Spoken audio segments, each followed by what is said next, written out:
This is CGTN, China Global Television Network.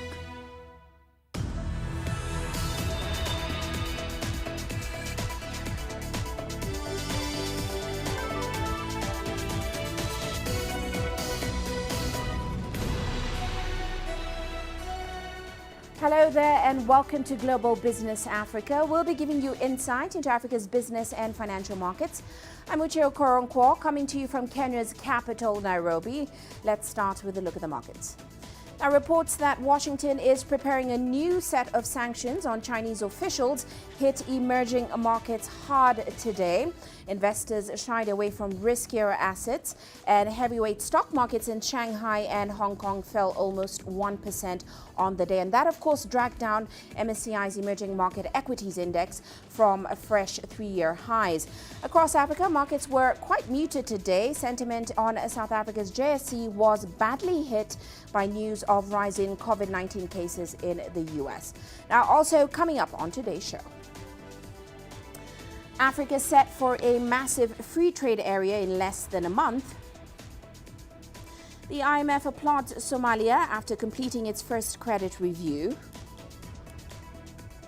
And Britain and the EU in a last-ditch effort to reach a post-Brexit trade deal. Well, let's start off today's show in South Africa. Small-scale farmers and community gardeners can now receive financial aid from the government. A new financial aid scheme unveiled by the Department of Agriculture, Land Reform and Rural Development is looking to distribute $66 million amongst 150,000 subsistence farmers. Now, the presidential employment stimulus, which will be open to the public on a Thursday, aims to provide one-off support of up to $600. The scheme is targeting women and the youth and plans on sustaining and increasing employment in the agricultural sector. Now, the stimulus is also part of a broad effort to reconstruct the country's economy as it recovers from the coronavirus pandemic. And still in South Africa, some of the country's big retail brands are now shelving their plans to expand across the continent. The COVID-19 pandemic has drastically impacted buying power as a result of widespread job losses and, of course, credit defaults. Now, most retailers are scaling back and trying to rebuild their home base. Here's CGTN Sumitra Naidu with more. In August, Africa's largest supermarket retailer said it would be pulling out of Nigeria after 15 years. But it wasn't just COVID-19. ShopRite's struggles in Nigeria started a long time ago. The overriding reason, I think, for the South African retailers withdrawing from Africa is perhaps an issue of longer-term profitability and longer-term prospects. But within that overriding reason, there are obviously individual reasons which have affected the decision to withdraw. But Africa plays a major role in that decision-making process as well. While there are plenty of opportunities for retail in the African market, the terrain is rough. In 2016, fashion store Truworths pulled out of Nigeria because of stringent import regulations.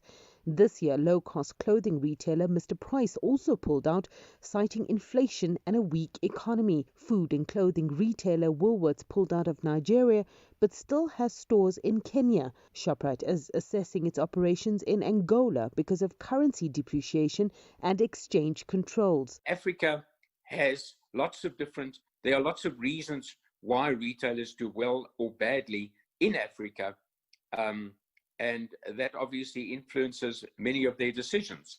On the clothing side, it's very difficult to bring the stuff into the country, paying the duties and things like that. And I think, quite frankly, the climate in Nigeria is not the same climate that you're accustomed to here. It's a question of which retailer is going to take that gamble. If the opportunities in our home market are still there and are really good, why do we have to go elsewhere? South African retailers suffered massive losses during the lockdown, but they do understand the local market very well. You can see that by the amount of malls that are just popping up everywhere, even in rural areas, as small little distribution centers that just pop up and where people still go and they buy something there. A good example, the environment is very tough, and I think Econ saw that. And it's not just about the environment being tough. I think some of the retailers are just getting it wrong. It will still be a while before retailers recover from the impacts of COVID and a weak South African economy. In time, when they're stronger, many will return to their plans for expansion in the rest of Africa. Hopefully by then, the environment there will be more conducive for business. Sumitra Naidu, CGTN, Johannesburg, South Africa. Well, let's head to Tunisia now, where authorities are seeking to boost e-commerce and reduce the use of cash in the country. The North African economy is seeking to have over 300,000 retailers join the electronic payment system. Now, the value of e-commerce transactions in Tunisia rose to $80 million last year. From Tunis, here's CGTN's Adnan Shaushi with the details. Tunisian Ministry of Commerce officials have said they are embarking on plans to digitize commercial transactions and limit the use of cash. The e-commerce department says the ministry recorded 5.3 million transactions in the first 9 months of 2020. This number increased by 87% compared to the same period in 2019. The value of e-commerce transactions for both administrative services and goods reached 270 million dinars, which is around $100 million. There's a new dynamic in the e-commerce sector since the pandemic and the health confinement. There are also too many offers on the websites and social networks. Cash on delivery is still widespread, but we aim to decash up to 90% of these operations. The state is boosting digitization and e-payment. So we are also offering the export facilitation platform Easy Export to promote exports by SMEs. The African e-commerce giant Jumia is the leading mainstream e-commerce player in Tunisia. The company has offered new services since the outbreak of the COVID-19 pandemic in a bid to facilitate transactions and to decash payment operations. The e-commerce in Tunisia and in Africa in general has a lot of challenges also, mainly the logistics challenge and the payment challenge. The payment challenge mainly because our economy is still very cash driven. So basically in Jumia we have a big percentage of our payment going through cash. But fortunately we launched Jumia Pay in March 2020, and we have more and more customers paying with credit cards and with electronic payment methods. In the month of November, over 10 million people visited Jumia website to take advantage of the exceptional offers during the 3 weeks of Black Fridays. Recent statistics show that the company's customers live in all regions across the country. Jumia Tunisia is now working since more than 5 years. We grew our number of employees to serve our customers from few people to nearly 200 people. And our customers on the other side are coming from all backgrounds. Most of them are young, but you have also family, a lot of households. People are purchasing products from a different range of category, from electronic to groceries. According to the Minister of Commerce, Tunisia aims to boost exports by offering incentives to thousands of exporting companies and businesses. The government will also support the retailers and private sector operators that will invest in e-commerce and offer electronic payment services. Experts assert that the growth of e-commerce in Tunisia will significantly depend on the quality and efficiency of logistics networks. Authorities in Tunis, as well as private e-tailers like Jumia, seek to boost e-commerce and to curb the use of cash. Adnan Shawashi, CGTN, Tunis.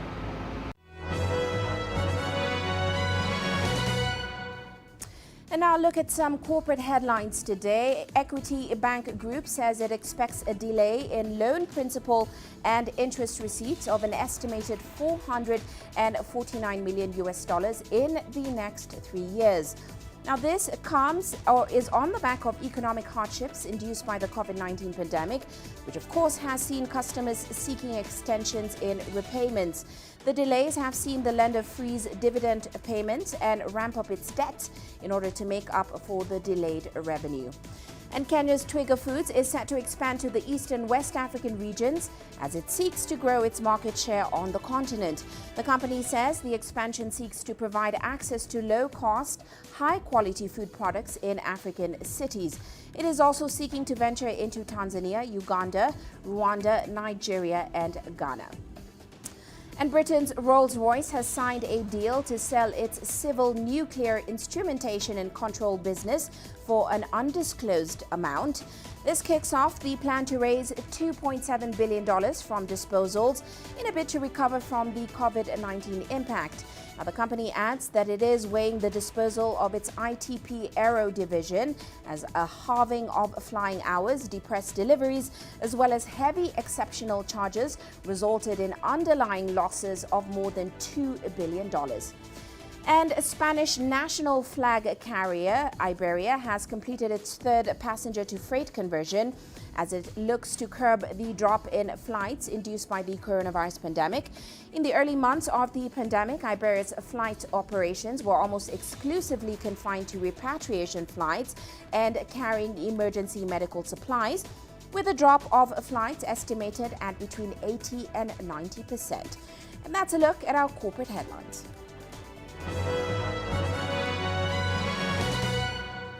Well, let's take a short break now. Still coming up on the show.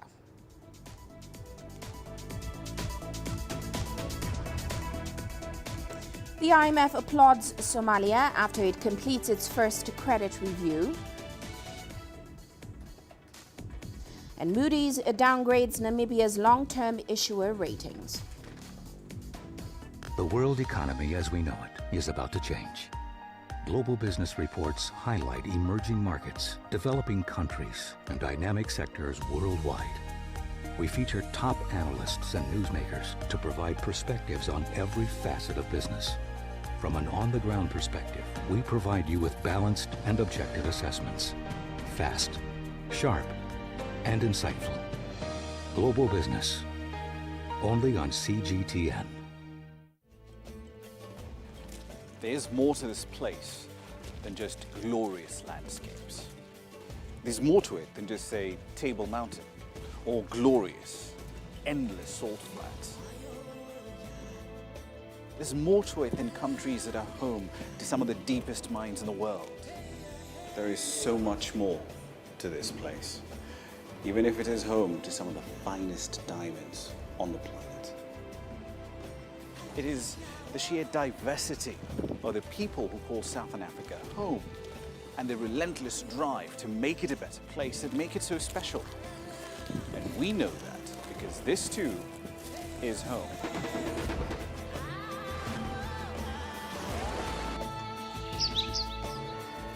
No one knows Southern Africa like we do.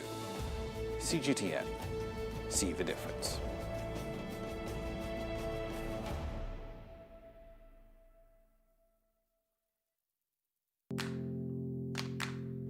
Every story starts out like this.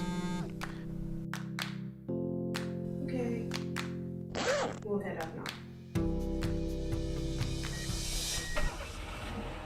But beyond the rush of the numbers, there's always a more fundamental question. What happened? Who has been affected? When market-moving decisions are made, who's responsible? And why? Let's get some reaction on ground. Joining us in Johannesburg is Sutra Nairobi. Hello, Nairobi. This is how all stories begin. See how they end. Only on Global Business.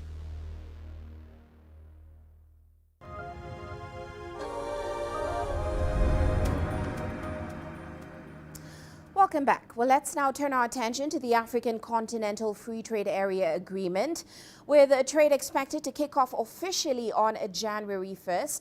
Experts are saying that outstanding negotiations and the prerequisites to make the deal work have been covered.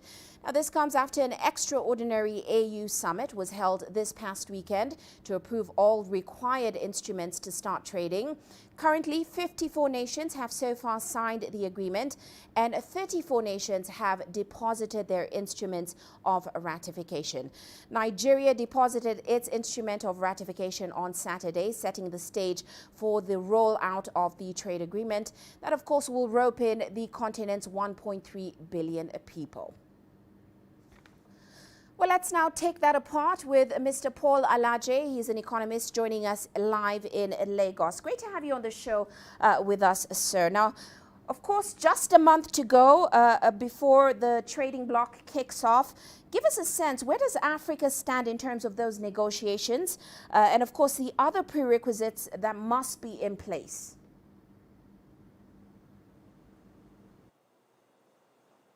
Africa Continental Free Trade Area Agreement is so very important, particularly to Africa continent, to expand the market from what the various country has to about 1.2 billion in terms of size of the population and demand side for African nations. So very clearly, it's so very important. Unfortunately, some African countries have not yet put the basic requirement in place.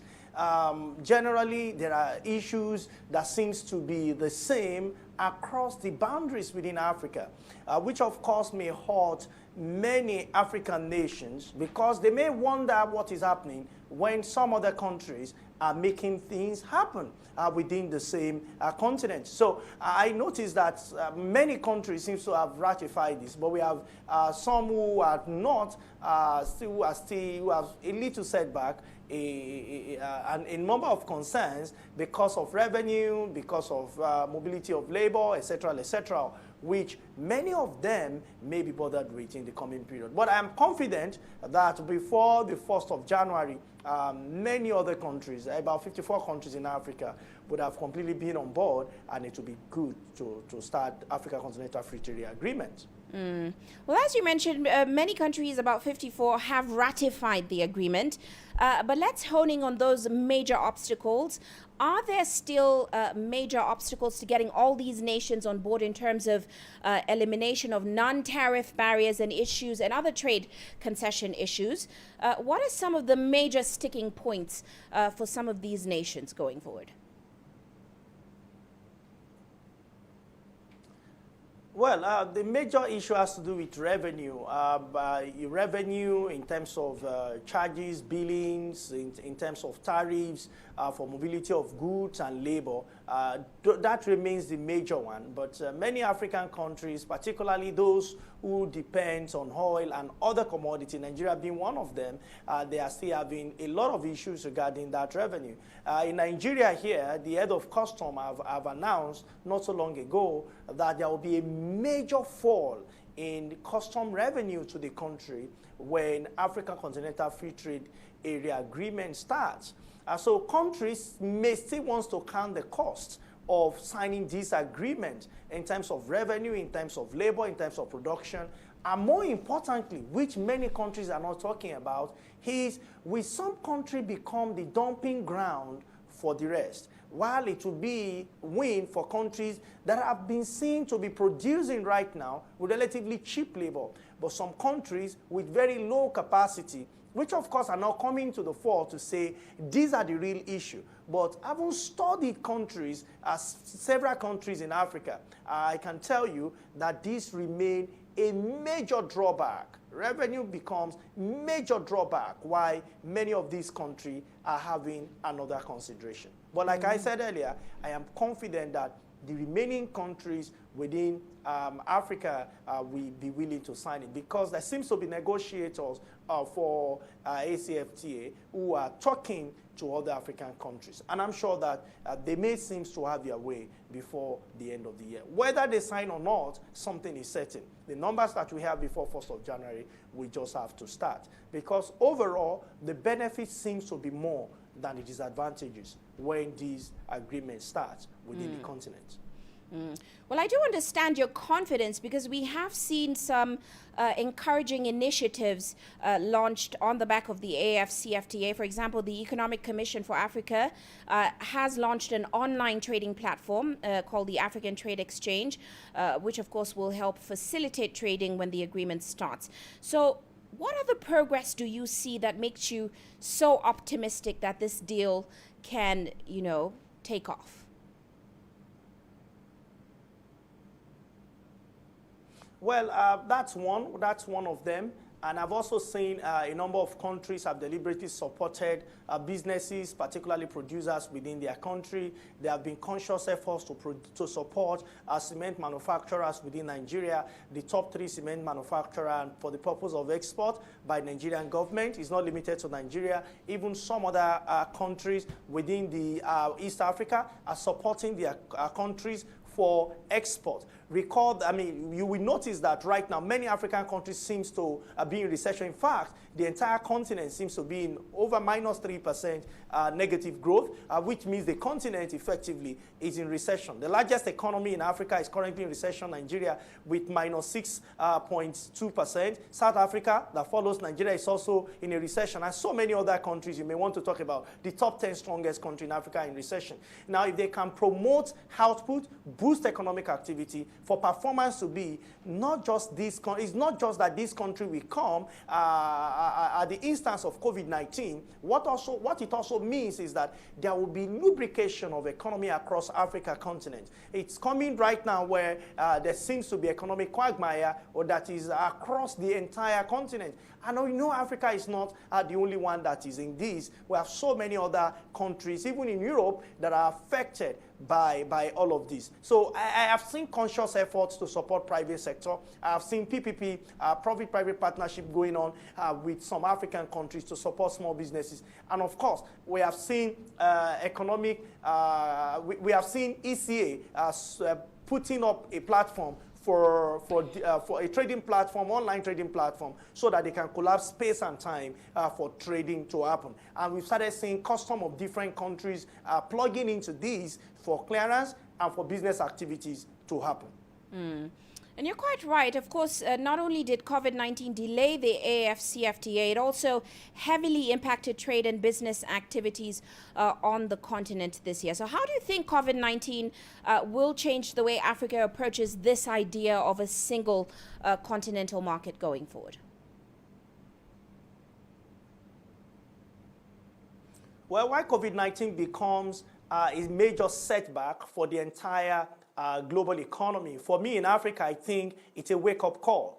Recall that, like I mentioned earlier, that many African countries are having slow growth, and most of them are having negative growth right now. Some of them that have it quarter on quarter, for 2 quarters, when compared year on year, we said to have been theoretically in recession. But most African countries are having slow economic growth as we speak. So when you have, how do we come out of slow economic growth? Is for us to trade more with ourselves, is for us to promote export, is for us to look for substitution in terms of import, and turn our market, for instance, in case of Nigeria, to 200 million size and demand size to 1.2 billion, 1.3 billion people. That is the way to go. So it's going to help producers to produce more. It's going to help with competition. It's also going to help reduce prices, because when Nigeria says because of one policy or not, it wants to increase price because Nigeria has not sorted out its power supply, it has not sorted out its water issue.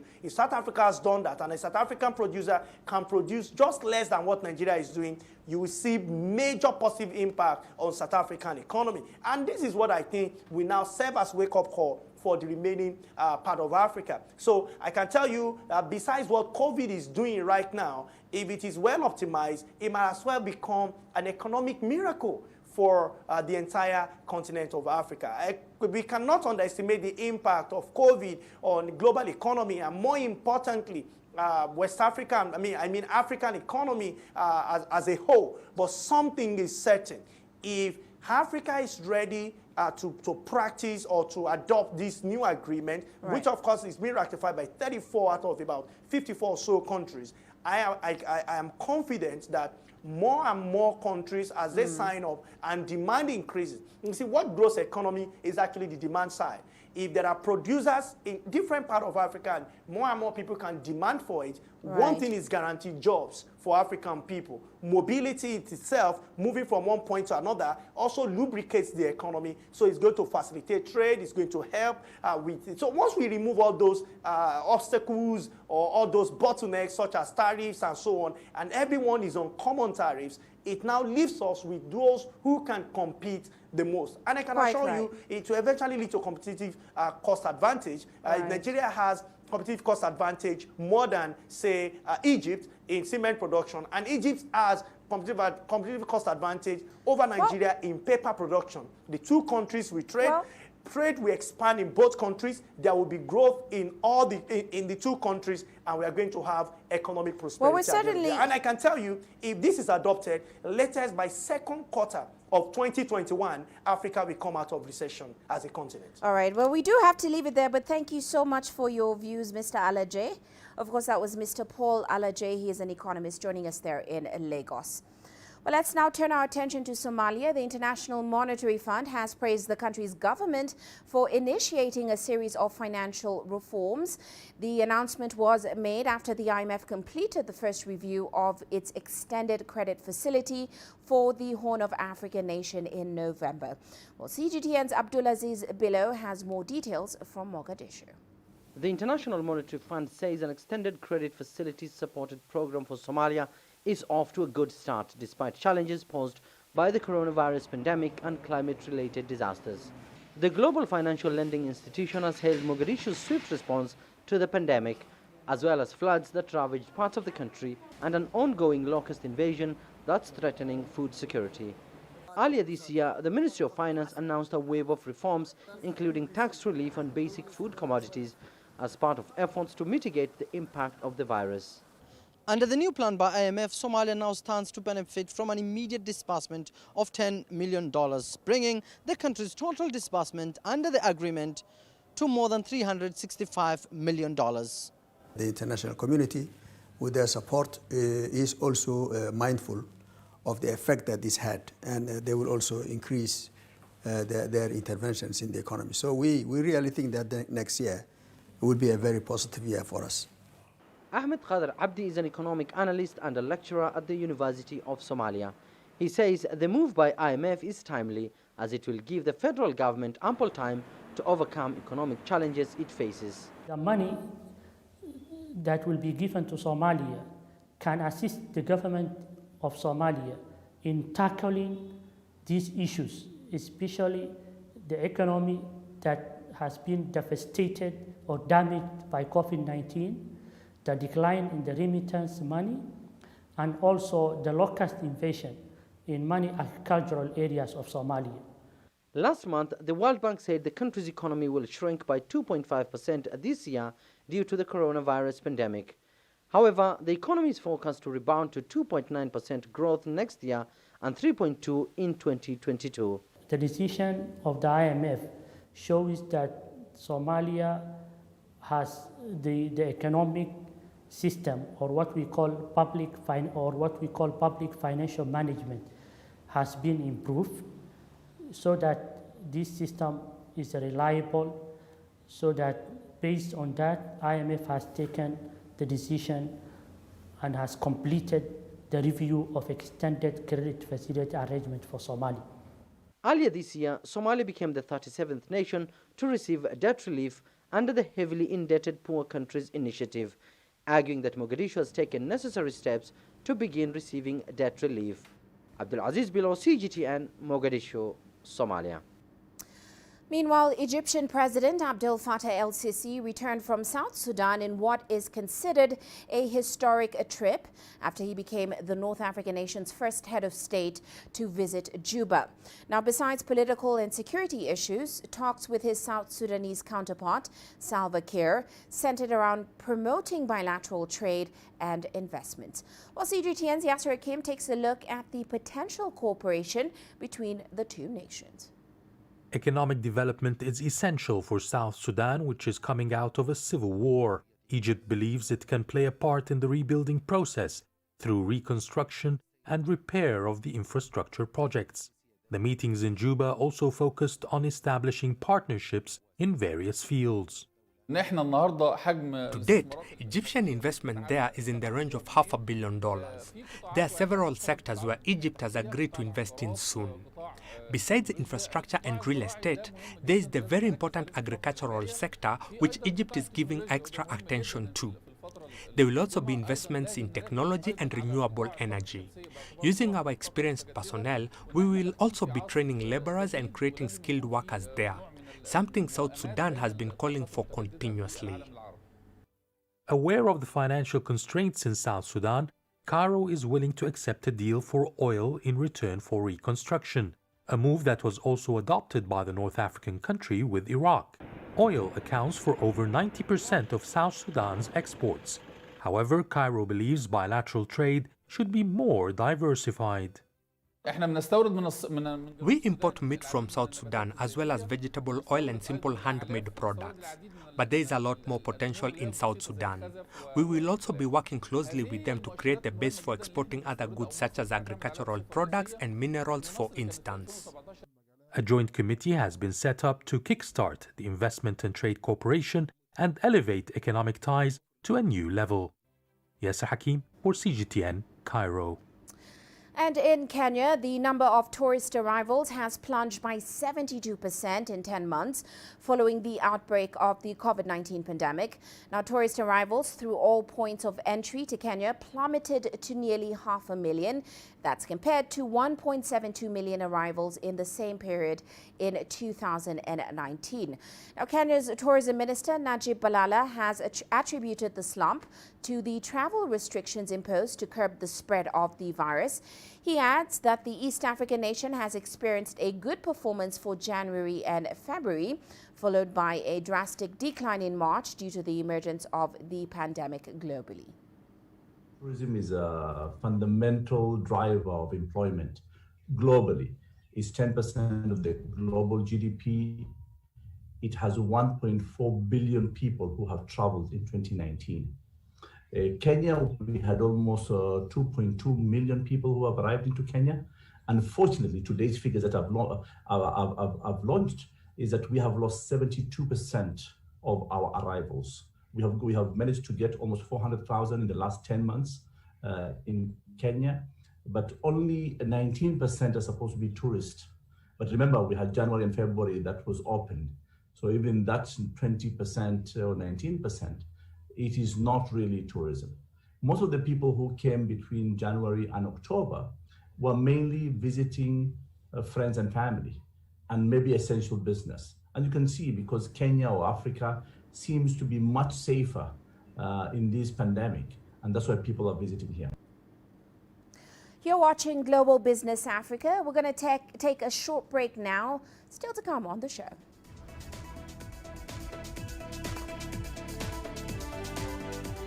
Britain and the EU in last-ditch talks to reach a post-Brexit trade deal. And China's exports in November surge more than expected.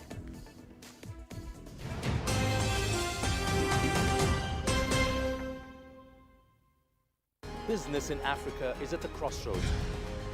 We celebrate those who are adopting and thriving despite the challenges, from grassroots to big businesses.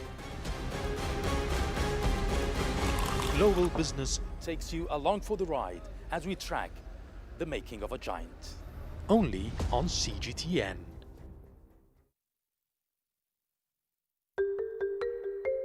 How will your world change today? What happens here? What happens there? Or what do you make happen for yourself? If it matters to you, it matters to us too. Your stories are the stories that need to be told. Africa Live. Find your voice.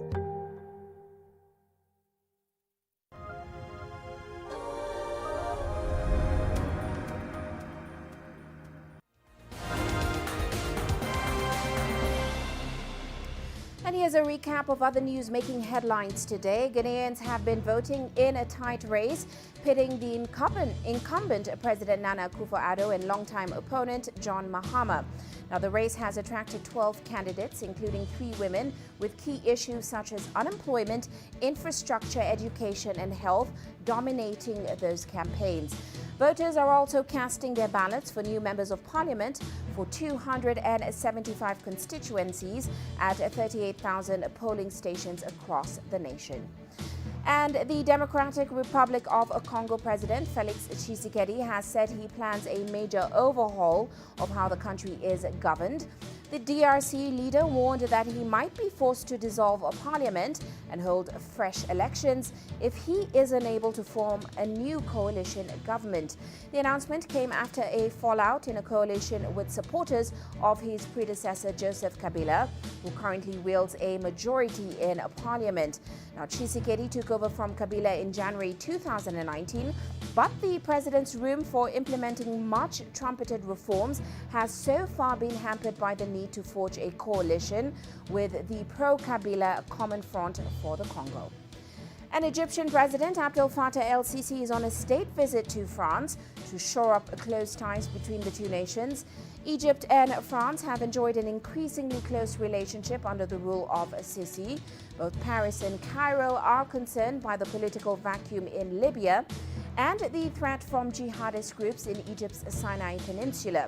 Now, during the meeting, French President Emmanuel Macron said he will not stop the sale of weapons to Egypt over alleged human rights violations. And that's a recap of today's top headlines.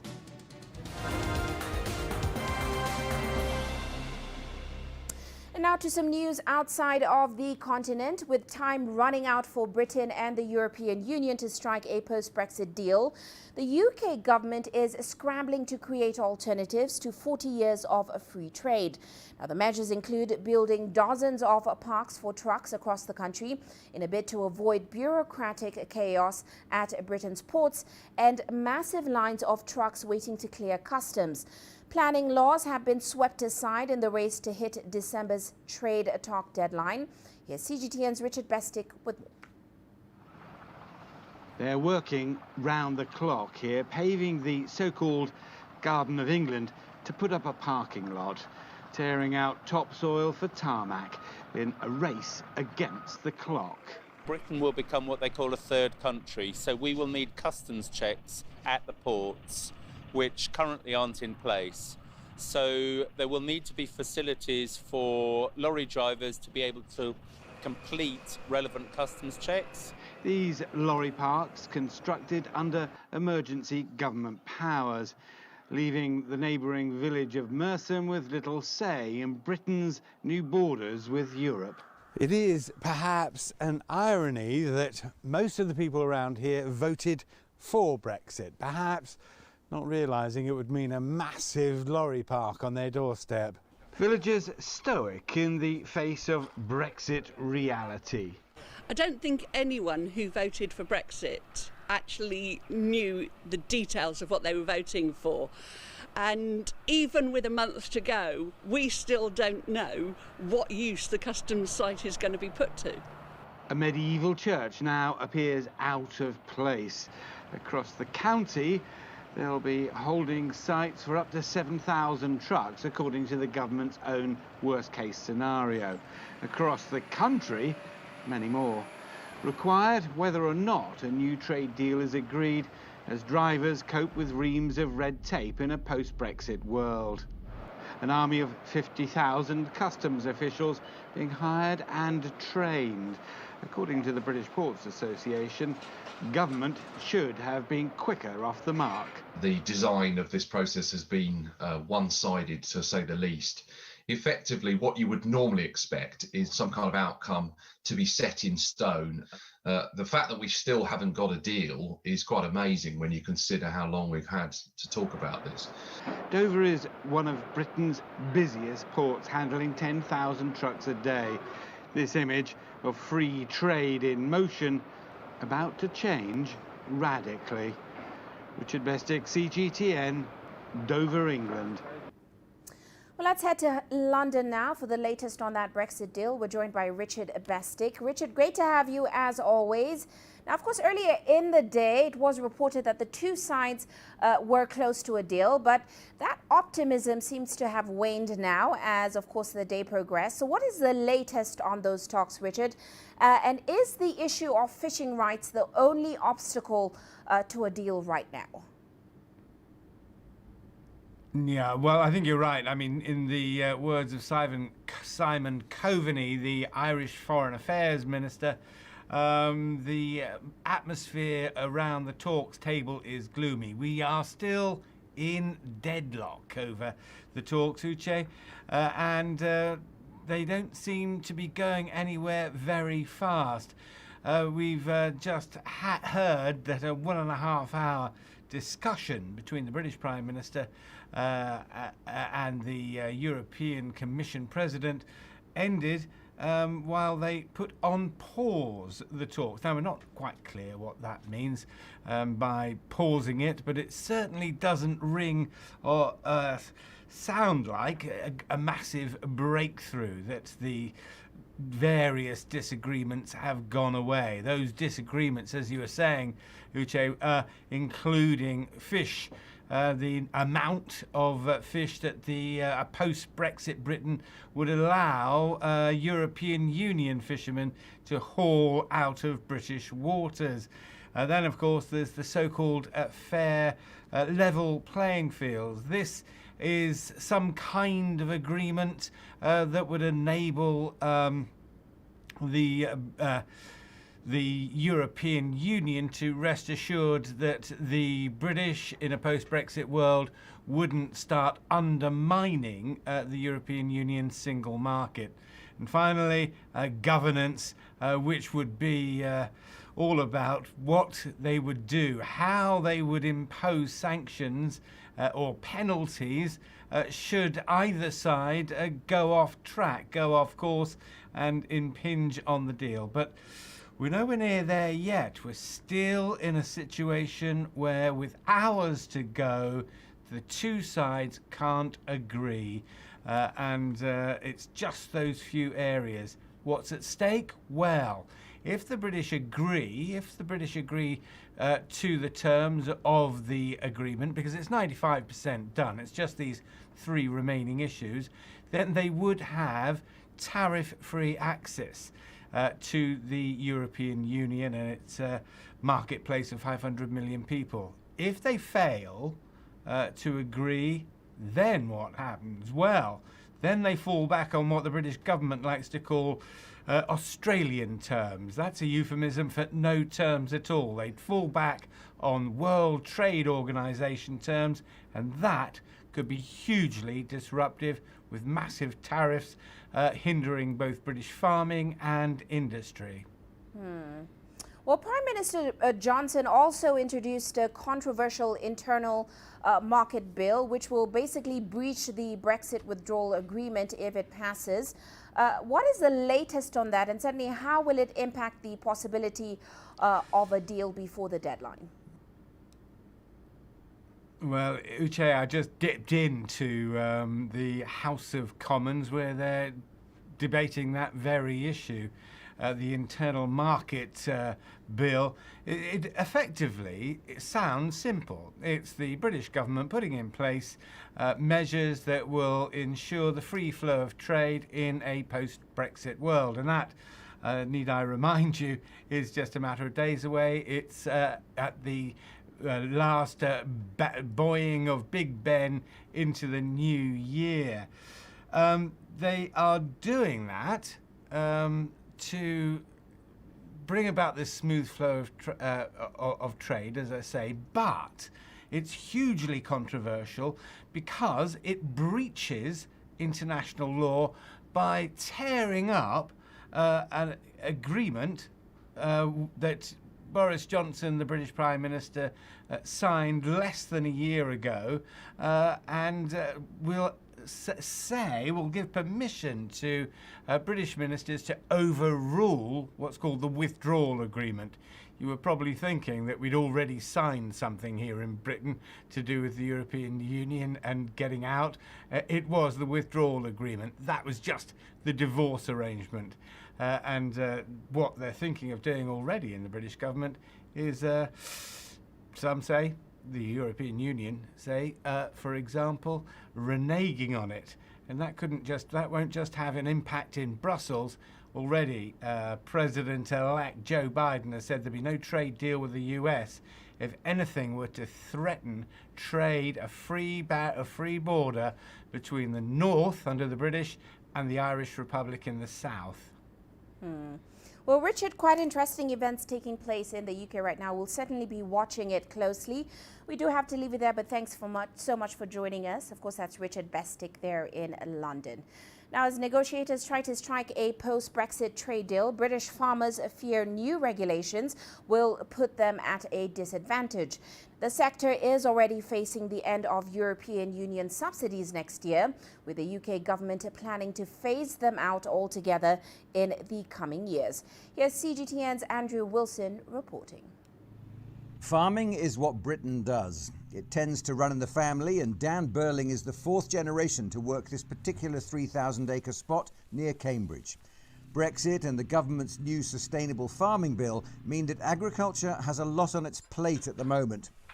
Outside the EU, incentives and subsidies will reward sustainable practices rather than volume. Just end up with an increase in antibiotic resistance. So it's a big thing for us, antimicrobial resistant. Dan's been working on this for 10 years. His hybrid herd is carefully bred for health, temperament, optimal yield on minimal cost and low impact on the land. The cows eat a carefully mixed diet of straw and vegetables, cast-offs from the supermarkets that will buy their meat. Farms like this don't want a post-Brexit world of desperate trade deals with less scrupulous national suppliers. All the hard work that we're putting in, all the extra data recording that we're doing, all our high focus on genetics and producing functional, high welfare animals, reducing antibiotic use, producing feed more efficiently, will possibly be undermined just because the potential of importing a cheaper, inferior product into the UK. UK farming is resetting its economic and environmental direction, phasing out the plough, mixing up the crops to feed people one year and animals or even the soil itself the next. Dan and his brother are more scientists than farm workers. The clock is ticking on this historic adjustment to the way business is done in the UK. And of course all the sectors, healthcare, fisheries, manufacturing and agriculture, have been wargaming the possible dangers and opportunities down the line. But first, there's the jolt of January 2021 and the worry about how much in difficult economic times that is going to hurt. New Brexit challenges are closing in fast. Shipping regulations, export licenses, transportation rules, and for meat, a compulsory $250 health certificate.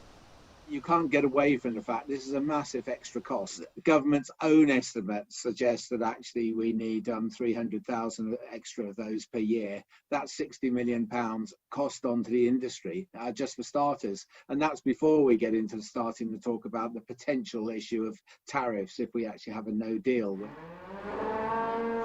A fresh agriculture policy is long overdue, and gradually Britain's farms are becoming more efficient and mindful of the environment and its limitations. But there are hurdles to jump before that. How high those will be is up to the negotiators in London and Brussels. Andrew Wilson, CGTN, Cambridge. Well, let's now turn our attention to China. The latest numbers released by the country's customs show that China's trade value climbed to almost $4.2 trillion in the past 11 months. Now, this is up about 0.6% compared to the same period a year ago. Exports in November surged over 20% year-on-year in dollar terms, the fastest pace since early 2018. Imports rose 4.5% last month, marking a third month of expansion.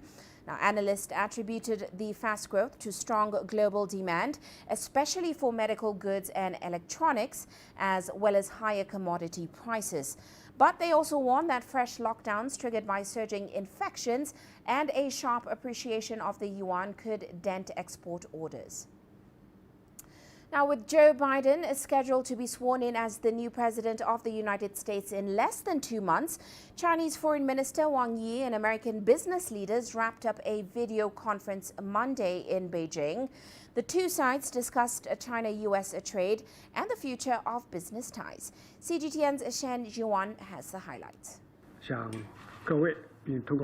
A key message from Chinese Foreign Minister Wang Yi, as he says Beijing wants to build a healthy and stable relationship with the United States. Wang admits ties have faced serious challenges in recent years, but the key word, he says, is reconstruction.